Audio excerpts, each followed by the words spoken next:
नमस्ते विद्यार्थी मित्रांनो. बघा, जे विद्यार्थी एस-सी-बी-सी कॅटेगरीचे आहेत आणि ओ-बी-सी कॅटेगरीचे आहेत त्यांच्यासाठी एक जी-आर आलेला आहे महत्त्वाचा.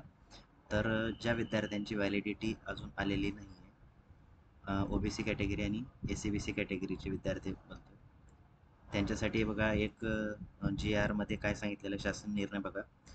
जे 2025-26 या शैक्षणिक वर्षामध्ये ॲडमिशन प्रोसेस सुरू झालेली आहे.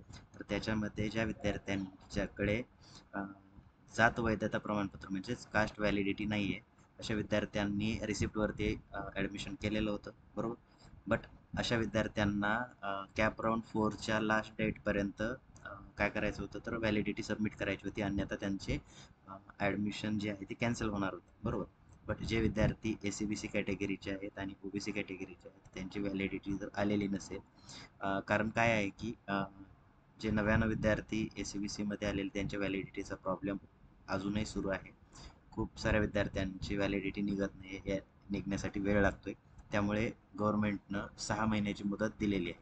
आता ही 6 महिन्याची मुदत जी आहे ही कधीपासून कुठपर्यंत राहील, तर विद्यार्थ्यांना जात वैधता प्रमाणपत्र सादर करण्यासाठी प्रवेशासाठी अर्ज केलेल्या दिनांकापासून, ज्या दिवशी तुम्ही ॲडमिशन प्रोसेससाठी ॲप्लिकेशन केलेलं आहे त्या डेटपासून 6 महिने तुम्हाला मुदत देण्यात येत आहे.